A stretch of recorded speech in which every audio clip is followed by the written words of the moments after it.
اللہ اللہ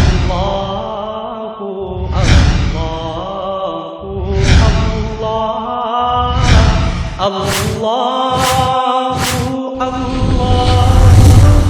اللہ اللہ نحمدہ ونصلی علی رسولہ الکریم اما بعد۔ موجودہ دور میں میڈیا کی ضرورت اور اہمیت سے انکار ممکن نہیں ہے۔ میڈیا کی ضرورت اور اس کی غیر معمولی اہمیت آج ہر خاص و عام جانتا ہے، لیکن جب ہم دینی نقطہ نظر سے میڈیا کی اہمیت کو سامنے رکھتے ہیں تو ہمیں محسوس ہوتا ہے کہ قرآن کریم کے اندر اور احادیث طیبہ کے اندر رسول اللہ صلی اللہ علیہ وسلم نے بے شمار مقامات پر بات کو پہنچانے اور بلاغ یعنی اپنا پیغام اگلی نسل تک یا غائبین تک پہنچانے کی اہمیت کو غیر معمولی قرار دیا، تسلیم فرمایا اور صحیح، اچھی، حقیقی، ناصحانہ بات کو آگے پہنچانے کو آپ صلی اللہ علیہ وسلم نے شرعی تبلیغ دین کا ایک جز اور لازمی حصہ قرار دیا ہے۔ قرآن کریم کے اندر بلاغ کا لفظ کم و بیش 15 مرتبہ استعمال ہوا ہے۔ البلاغ یا بلاغ کا مادہ جب قرآن کریم کے اندر استعمال ہوتا ہے یعنی پہنچانا، دوسرے تک اپنی بات کو منتقل کرنا، قرآن کریم میں یہ 15 مرتبہ لفظ استعمال ہوا۔ اس کے علاوہ قرآن کریم کے اندر کئی مقامات پر دینی بات کو، فکر قبر کو، فکر آخرت کو، خدا تعالیٰ کی کوڑھن اور فکر کو، یعنی انسان اللہ رب العزت کا خوف اپنے دل کے اندر رکھے، تقوی اختیار کرے، قرآن کی بات کو، حدیث کی بات کو لوگوں تک پہنچانا، یہ ایک قرآن کی نظر میں مستقل فریضہ ہے۔ ہم جب سیرت طیبہ کا گہری نظر کے ساتھ مطالعہ کرتے ہیں تو ہمیں کئی مقامات پر میڈیا کی یعنی بات کو دوسرے تک پہنچانے کی انتہائی غیر معمولی اہمیت نظر آتی ہے۔ مثال کے طور پر چند ایک باتوں کا مختصراً اشارہ کیے دیتا ہوں۔ رسول اللہ صلی اللہ علیہ وسلم کے بارے میں حجۃ الوداع کے حوالے سے کئی واقعات کتب احادیث کے اندر موجود ہیں۔ اس میں ایک واقعہ یہ بھی موجود ہے کہ سرکار دو عالم صلی اللہ علیہ وسلم نے عرفات کے میدان کے اندر جو خطبہ عطا فرمایا وہ اونٹنی پر سوار ہو کر کے خطبہ ارشاد فرمایا۔ اسی طرح حجۃ الوداع کے موقع پر آپ صلی اللہ علیہ وسلم کے بارے میں آتا ہے کہ جب آپ نے طواف زیارت فرمایا تو اونٹ پر سوار ہو کر طواف زیارت فرمایا۔ حضرات محدثین کرام اس کو بیان کرنے کے بعد کتب شروح کے اندر حضرات شراح کرام، محدثین اور فقہاء و مفسرین یہ بات نقل کرتے چلے آ رہے ہیں کہ اونٹ پر خطبہ دینا، اونٹ پر طواف کرنا دراصل اس بات کی علامت تھا، اس بات کی طرف اشارہ تھا، مقصد اس کے اندر یہ تھا، منشأ نبوت اس کے اندر یہ تھا کہ میری بات لوگوں تک پہنچے اور میرے طواف کے طریقے کو بہت بڑا مجمع دیکھے اور مجمع تک میری یہ بات پہنچے اور زیادہ سے زیادہ لوگ اس کو دیکھیں۔ پھر خود آپ صلی اللہ علیہ وسلم نے خطبہ حجۃ الوداع کے اندر باقاعدہ میڈیا کا جو عربی لفظ ہے بلاغ، البلاغ، اس کا باقاعدہ مادہ استعمال کرتے ہوئے یہ لفظ ارشاد فرمایا فَلْيُبَلِّغِ الشَّاهِدُ الْغَائِبُ۔ یہاں جتنے صحابہ اور میرے کمپینین اور رفقائے کار موجود ہیں ان سب موجود اور حاضرین اور شرکاء کو چاہیے کہ وہ غائبین تک یہ بات پہنچائیں۔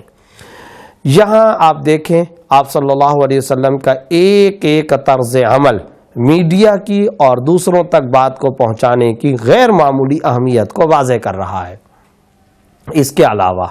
اگر غور کیا جائے رسول اللہ صلی اللہ علیہ وسلم نے شمائل ترمذی کے اندر یہ روایت موجود ہے، مسند احمد کے اندر موجود ہے، اسی طرح دیگر کئی کتب احادیث کے اندر بھی یہ روایت موجود ہے۔ آپ صلی اللہ علیہ وسلم نے ارشاد فرمایا میں تمہارے درمیان میں ایک ایسا خبر دینے والا آیا ہوں جو اپنی خبر پہنچانے پر تم سے کسی قسم کی اجرت اور معاوضے کا مطالبہ بھی نہیں کرتا۔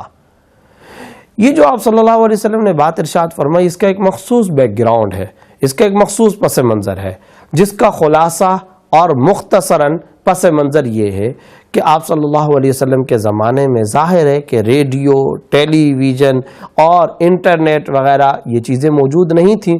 اب ایک جگہ سے دوسری جگہ بات منتقل کرنے، ایک جگہ سے دوسری جگہ پر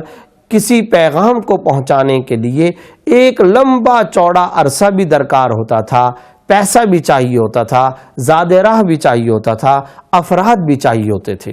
بعض اوقات ایسا ہوتا تھا کہ یمن کے اندر، شام کے اندر، بغداد کے اندر کوئی جنگ چل رہی ہے، جیسا کہ رومن امپائر کی جو جنگ چلی ہے، اسی طرح یہ الف لام میم غلبت الروم فی ادنی الارض، یہ جو پوری صورت کا پس منظر ہے، یہ جو جنگ کے حالات تھے، ان جنگ کے حالات کو معلوم کرنے کے لیے عرب کے لوگوں کا قدیم طریقہ کار یہ ہوا کرتا تھا کہ وہ باقاعدہ کسی آدمی کو ہائر کرتے تھے، اسے پیسہ دیا کرتے تھے، اسے زاد راہ دیا کرتے تھے، اسے خرچہ پیسہ دے کر اس ملک کے اندر بھیجتے تھے اور کہتے تھے جاؤ، جا کر کے وہاں سے ہمارے لیے احوال لے کر کے آؤ۔ سب لوگ چندہ کر کے ایسے آدمی کو تیار کرتے اور پیسے دیا کرتے تھے۔ یہ پورے کا پورا رواج اور پس منظر چل رہا تھا۔ اب آپ صلی اللہ علیہ وسلم نے قوم کے سامنے، صحابہ کرام کے سامنے یہ بات ارشاد فرمائی کہ میں تو تمہیں غیب کی خبریں اور احوال، یعنی قبر،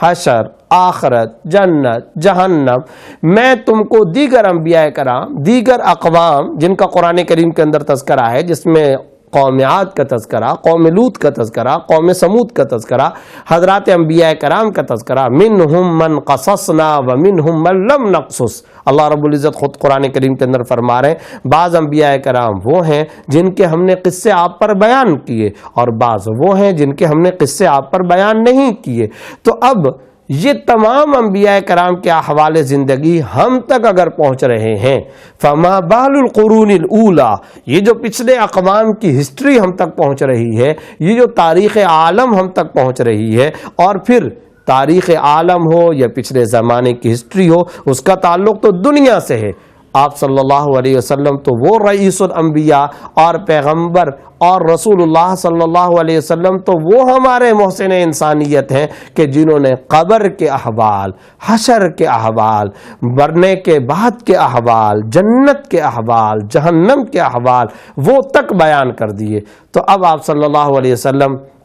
اپنے زمانے اور عہد رسالت اور اس سے پہلے اور بعد کے زمانے کے اس فیشن اور رواج کو سامنے رکھتے ہوئے یہ بات ارشاد فرما رہے ہیں کہ میں تو وہ تمہیں خبریں دینے والا ہوں جو اپنی خبریں دینے اور خبریں پہنچانے پر تم سے کسی قسم کا معاوضہ بھی نہیں طلب کرتا، میں تو تم سے کسی قسم کی اجرت بھی طلب نہیں کرتا۔ لا اسألکم علیہ اجرا، میں تم سے کسی قسم کی اجرت کا مطالبہ بھی نہیں کرتا ہوں۔ تو اب آپ دیکھیے، خبر پہنچانا اور خبر بتانا اور پھر دین کی خبر بتانا اتنی غیر معمولی اہمیت رکھنے والا فریضہ ہے کہ آپ صلی اللہ علیہ وسلم انسانیت پر، صحابہ کرام پر اور اقوام عرب پر اپنا احسان بتا کر یہ بات ارشاد فرما رہے ہیں۔ یقیناً یہ غیر معمولی اہمیت ہے۔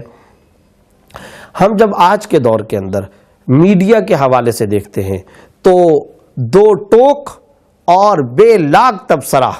آج کے دور میں میڈیا کے حوالے سے یہ ہے کہ حالات کو خراب کرنا چاہے میڈیا سیکنڈوں میں یہ کام کر سکتا ہے، حالات کو بگاڑنا چاہے چند منٹوں میں میڈیا یہ کام کر سکتا ہے، اور اگر حالات کو درست کرنا چاہے تو یہ بھی چند منٹوں کے اندر جلتی پر تیل کا کام کرنا بھی میڈیا کا کام ہے، اور اسی طرح زخم اور جلتے پر مرہم رکھنا یہ بھی آج کے دور کے اندر میڈیا کا کام ہے۔ میں اگر صاف لفظوں کے اندر کہنا چاہوں، گرتی ہوئی لاشوں کو تھام لینا، حالات خراب ہوں ان کو درستگی کی طرف مائل کر لینا، یہ بھی آج کے اندر میڈیا کا غیر معمولی کمال ہے۔ حالات کو خراب کر دینا یہ بھی میڈیا کا کمال ہے۔ آپ آج دیکھیے ہماری خاص طور پر نوجوان نسل، میرے بے شمار نوجوان بہن بھائی، آج اگر ان کے دل دماغ کے اندر غلط قسم کے تصورات ہیں، بعض اوقات غلط قسم کے عقائد و نظریات ان کے دل دماغ کے اندر کوٹ کوٹ کر کے بھرے جا رہے ہیں، تو بتائیے یہ کس کے ذریعے سے ہو رہا ہے؟ یہ بھی میڈیا کے راستے سے ہو رہا ہے۔ ایمان کے حوالے سے زہریلے تیر لگائے جا رہے ہیں اور ایسے زہریلے انجیکشن ان کو بار بار لگائے جا رہے ہیں کہ جس سے ان کا ایمان متزلزل ہو جاتا ہے۔ عقیدہ قرآن، رسالت، عقیدہ آخرت ان کا بعض اوقات متزلزل ہو جاتا ہے، وہ مذبذب ہو رہے ہیں اور ان کا ایمان اور ان کا عقیدہ خطرے میں پڑ جاتا ہے۔ بتائیے اگر سادہ لفظوں کے اندر تبصرہ کیا جائے تو اس کا سبب کیا ہو سکتا ہے سوائے میڈیا کے؟ ورنہ ان تمام نوجوان بہنوں کے پاس اور میرے ان تمام نوجوان بھائیوں کے پاس کوئی فرد تو جا کر کے نہیں پہنچ رہا۔ اگر کوئی برائی کی تبلیغ کرنے کے لیے افراد جا رہے ہوں تو وہ تو بہت کم ہے، اگر کوئی ٹیمیں افراد کی جا رہی ہوں وہ تو بہت کم ہے، وہ تو بعض ممالک کے اندر ہے، وہ تو کئی بہت کم جگہوں پر ہے۔ ہاں،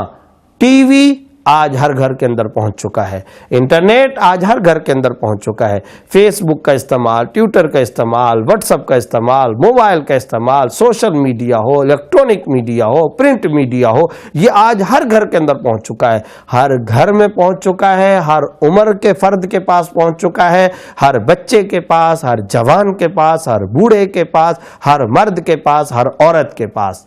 اب میں یہ سمجھتا ہوں آج کے دور کے اندر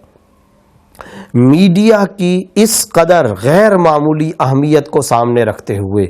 داعیان اسلام، مبلغین دین، ترجمان شریعت اور قرآن کریم کے نمائندوں اور اسلام کے ترجمانوں کی اہمیت اور ان کی ذمہ داری، ان کی مسئولیت بہت زیادہ بڑھ جاتی ہے کہ وہ ان فضاؤں کو، ان خلاؤں کو، ان دائروں کو، الیکٹرانک میڈیا ہو یا پرنٹ میڈیا، ان تمام کے تمام ذرائع ابلاغ کو اسلام کی نشر و اشاعت کے لیے خرچ اور استعمال کر لیں، عقیدہ رسالت کے لیے استعمال کر لیں، عقیدہ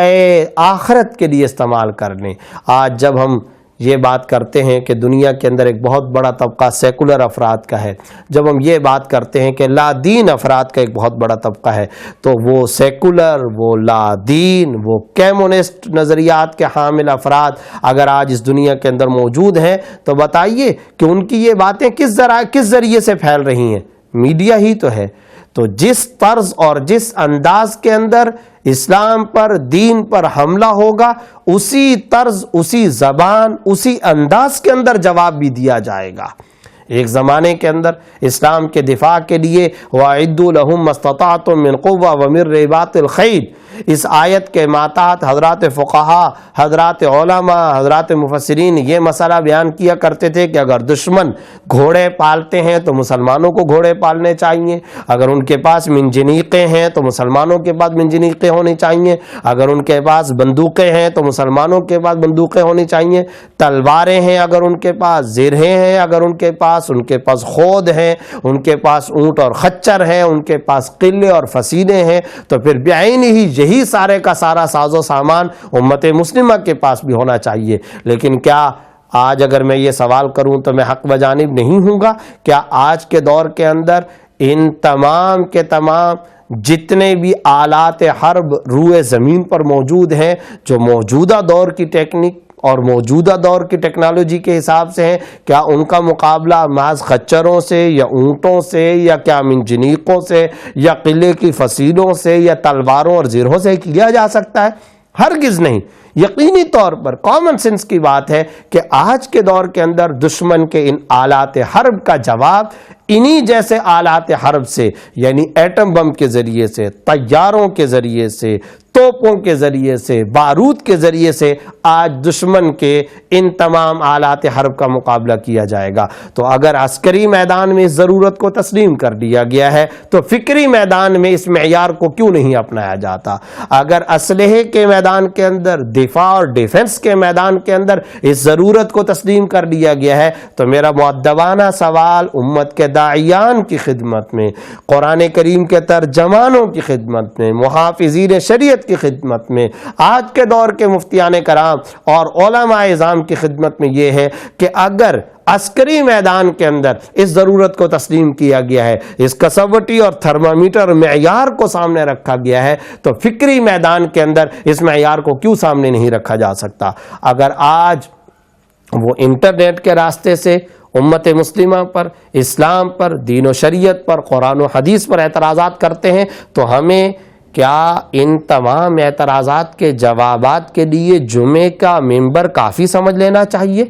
کیا ہمیں ان تمام کے تمام اعتراضات کے جوابات کے لیے مدارس سے نکلنے والے محدود پیمانے پر پمفلٹ اور رسالوں کو کافی سمجھ لینا چاہیے؟ کیا ہمارے پاکستان کے اندر موجود ناشرین کی جو کتابیں نکلتی ہیں، جو 1000-1200 افراد تک پہنچ پاتی ہیں، 15-20 ہزار افراد تک پہنچ پاتی ہیں، کیا میڈیا کی اس یلغار کا مقابلہ ناشرین کی چند کتابوں کے ذریعے کیا جا سکتا ہے؟ اور کیا یہ کافی ہوگا؟ اگر اس کو کوئی شخص کافی قرار دیتا ہے تو اس کا مطلب یہ ہے کہ وہ در حقیقت یہ کہہ رہا ہے، دوسرے لفظوں میں وہ یہ دعویٰ کر رہا ہے کہ توپوں کے مقابلے میں، بارود اور ایٹم بم کے مقابلے میں تلواریں اور زرہیں کافی ہیں۔ جیسے یہ دعویٰ بالکل غلط اور بالکل غیر دانشمندانہ قرار دیا جا سکتا ہے، تو فکری میدان کے اندر بھی یہ دعویٰ بالکل سراسر غلط قرار دیا جائے گا۔ میں گزارش یہی کروں گا امت کے داعیان سے، امت کے قرآن کریم کے، اسلام کے، شریعت کے، احادیث طیبہ کے اور امت مسلمہ کے نمائندوں سے یہ گزارش کروں گا کہ آج کے دور کے اندر میڈیا کی اس غیر معمولی ضرورت اور اہمیت کو سامنے رکھتے ہوئے دشمن کو جواب انہی کی زبان کے اندر فراہم کرنے کی کوشش کی جائے اور مقابلہ بالمثل کے اصول کو اپنایا جائے۔ اس سلسلے میں فنی اعتبار سے، فقہی اعتبار سے، مؤدبانہ طور پر میں ایک دو گزارشات بھی پیش کرتا ہوں۔ جب ہم میڈیا کو دین کے لیے استعمال کرنے کی بات کرتے ہیں، ہم جب الیکٹرانک میڈیا ہو، پرنٹ میڈیا ہو، جب ہم اس کو اسلام کے لیے، قرآن و حدیث کی نشر و اشاعت کے لیے استعمال کرنے کی بات کرتے ہیں اور اسلام پر کیے گئے اعتراضات کے دفاع اور جواب کے لیے میڈیا کو استعمال کرنے کی بات کرتے ہیں، تو اب میڈیا کے اندر دو قسم کے حصے ہمیں سامنے رکھنے چاہیے۔ ایک حصہ اتفاقی حصہ ہے جس پر عالم اسلام کے تمام علماء کا اتفاق ہے، وہ کیا؟ پرنٹ میڈیا کو استعمال کرنا، اخبارات کو استعمال کرنا، تحریر کے ذرائع کو استعمال کرنا، وہ تمام ذرائع ابلاغ استعمال کرنا جہاں لکھ کر کے یا صرف اور صرف آڈیو کے ذریعے سے بات پہنچائی جا رہی ہو، اس کے استعمال کرنے کے اندر اور اس طرح سے جواب دینے کے اندر تو عالم اسلام کے کسی عالم کا کوئی اختلاف نہیں۔ لیکن میڈیا کا ایک اور حصہ ہے، وہ ہے الیکٹرانک میڈیا، انٹرنیٹ، ویڈیو، ٹیلی ویژن، ڈیجیٹل کیمرے کی تصویر کے ذریعے، مووی کے ذریعے اور ان تمام ذرائع ابلاغ کو استعمال کرتے ہوئے میڈیا کا استعمال کر کے دین اور شریعت کی تبلیغ اور نشر و اشاعت کرنا۔ اس حوالے سے میں یہ بات ذکر کرنا چاہتا ہوں کہ عالم عرب کے تو تقریباً 80 سے 90% علماء آج میڈیا کے استعمال کو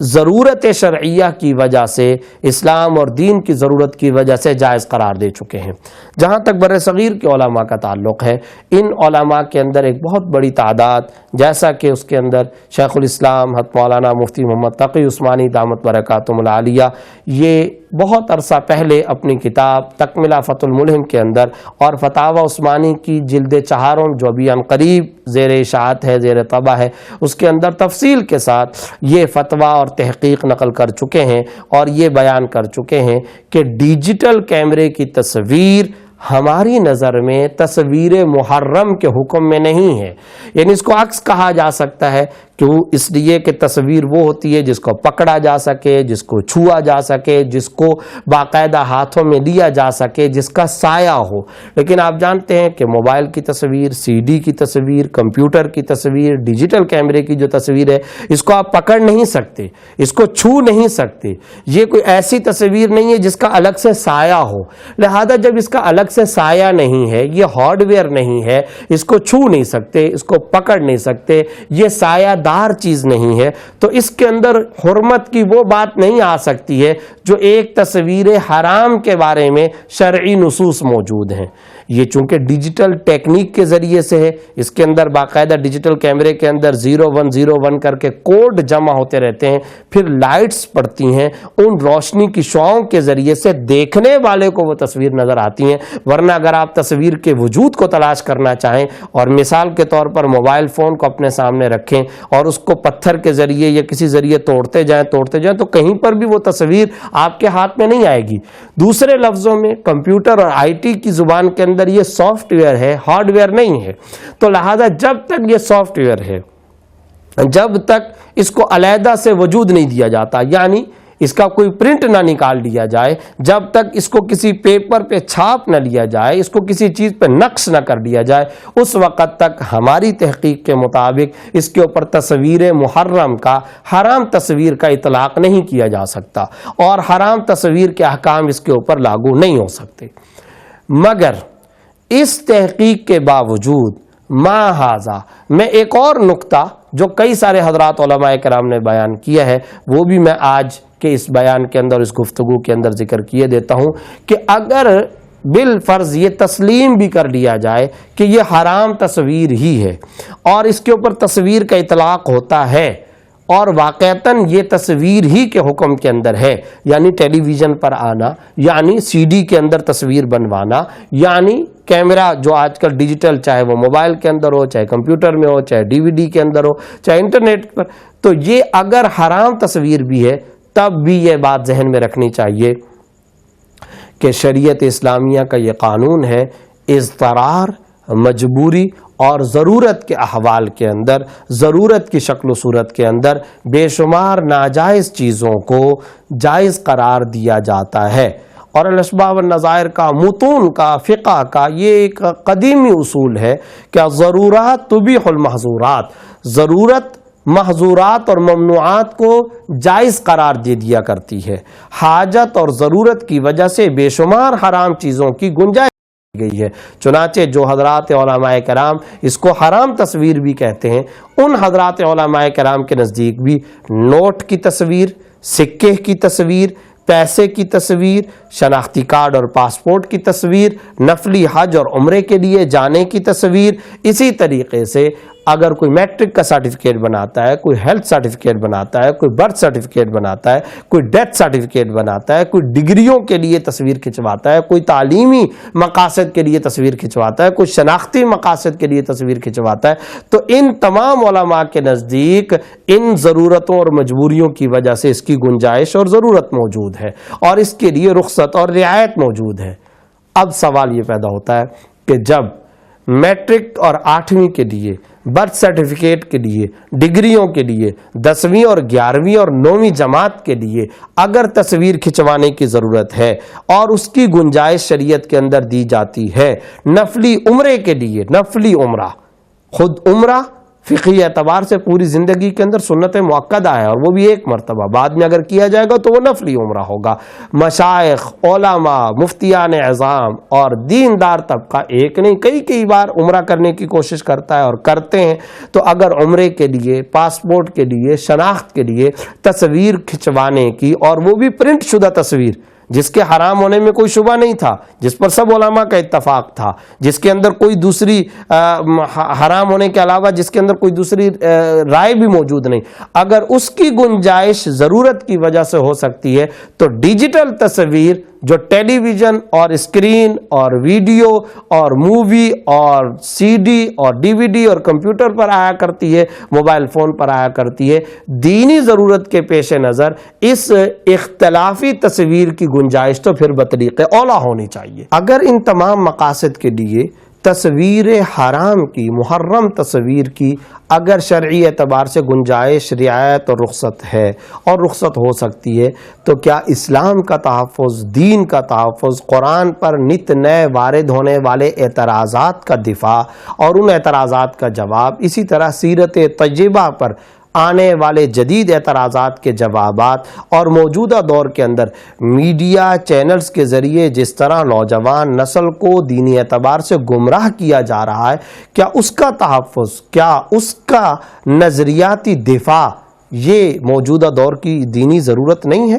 اگر 9ویں 10ویں کا سرٹیفکیٹ دینی ضرورت ہو سکتی ہے تو کیا اتنے بڑے مقاصد کے حصول کے لیے میڈیا کے اندر اس تصویر کا استعمال جس کی تصویر ہونے میں کئی سارے علماء کا اختلاف ہے، یعنی ایک علماء کی بڑی تعداد یہ کہتی ہے کہ وہ تصویر حرام بھی نہیں، لیکن اگر بالفرض اس کو مان لیا جائے تو کیا اتنی بڑی جو ضروریات دینیہ سامنے ہوں تو ان دینی ضروریات کو سامنے رکھتے ہوئے کیمرے کی، ڈیجیٹل کیمرے کی اور ویڈیو اور سی ڈی کی گنجائش نہیں ہونی چاہیے؟ یہ دل کی بات ہے، حقیقت کی بات ہے، اور دماغ کو قبول ہونے والی یہ بات ہے، اور سچی بات یہ ہے کہ دل اس بات کی گواہی دیتا ہے کہ اس کی بالکل گنجائش ہونی چاہیے۔ علماء کو، داعیان دین کو مثبت انداز میں، معتدل انداز کے اندر اس میڈیا کو موجودہ دور کے اندر استعمال کرنا چاہیے، اور نہ صرف یہ کہ استعمال کرنا چاہیے بلکہ ایک قدم آگے بڑھ کر دفاعی طرز کو نہ اختیار کیا جائے، ایسا طرز اختیار نہ کیا جائے کہ آپ ڈیفینسو سیٹ پر آ جائیں اور آپ ڈیفینسو پوزیشن پر آ جائیں، بلکہ اقدامی سطح پر آگے بڑھ کر، اسلام دفاع کا دین نہیں ہے، اسلام اقدام کا دین ہے، یہ شریعت کا مزاج ہے کہ یہ آگے کو چلتی ہے، دین پھیلتا ہے، دین پھیلنے کے لیے آیا ہے، یہ جب دستور حیات ہے، جب یہ ضابطہ زندگی ہے تو انسانیت پھیل رہی ہے، جب انسانیت پھیل رہی ہے اس کے ساتھ ساتھ دین کو بھی پھیلنا چاہیے۔ یہ مکے سے نکلا، مدینے گیا، کوفہ گیا، بغداد گیا، طرابلس گیا، عراق اور الجزائر گیا، یہ طرابلس اور اسپانیہ، غرناطہ اور الحمرا، افغانستان تک چلا گیا، سائبیریا تک چلا گیا، خلفائے راشدین کے ادوار کے اندر ہی 92 لاکھ مربع میل تک یہ چلا گیا۔ اگر یہ تمام کے تمام ادوار اس بات کی گواہی دیتے ہیں کہ اسلام پھیلتا چلا گیا، آج موجودہ دور کے اندر دین کو پھیلانے کے لیے اتنے سارے ذرائع موجود ہونے کے باوجود دین سکڑتا چلا جائے، دین سمٹتا چلا جائے، اس سے زیادہ ہماری بدبختی، نااہلی، غفلت اور کوتاہی کوئی نہیں ہو سکتی ہے۔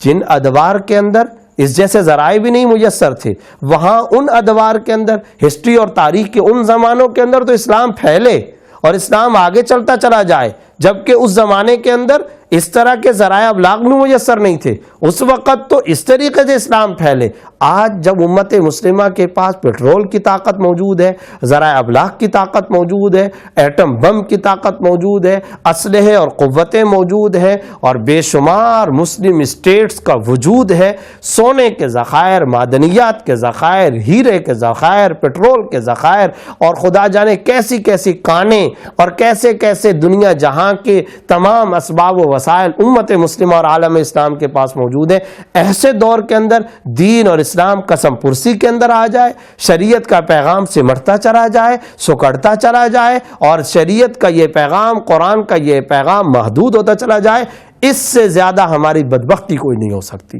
اس سے زیادہ ہماری کوتاہی کوئی نہیں ہو سکتی۔ آنے والے مورخ کو ہم کیا جواب دیں گے؟ اس سے بڑھ کر ہم خدا کو کیا جواب دیں گے؟ ہم محمد رسول اللہ صلی اللہ علیہ وسلم کے سامنے بروز قیامت کیا چہرہ لے کر کے جائیں گے کہ جب اس طرح کے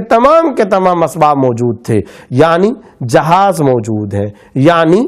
آج کے دور کے اندر موٹر کاریں موجود ہیں، آج کے دور کے اندر نقل و حمل کے بڑے بڑے قد آور اور بڑے بڑے تیو ہیکل قسم کے انتہا درجے کے بڑے بڑے پورے سٹی، پورے شہروں جیسے، ٹاؤن جیسے بحری جہاز موجود ہیں۔ ایسے اسباب اور وسائل کے دور کے اندر بھی اسلام سکڑتا چلا جائے، دین کا پیغام محدود ہوتا چلا جائے، شریعت کا نظام محدود ہوتا چلا جائے، یہ میری آپ کی انتہا درجے کی غفلت اور کوتاہی ہوگی۔ آئیے اپنی ضرورت کو محسوس کریں، اپنی مسئولیت اور ذمہ داری کو محسوس کریں، اٹھیں، اقدامی سطح پر معذرت خواہانہ رویے کو چھوڑ کر اور اپنی غفلت اور کوتاہی کو خیر بات کہتے ہوئے ان دائروں کو، میڈیا کی ان خلاؤں کو، میڈیا کی ان فضاؤں کو، میڈیا کے ان دائروں کو، میڈیا کے ان خطوط جویہ، ان ہوائی خطوط کو، اور میڈیا کے ان سیٹلائٹ کو،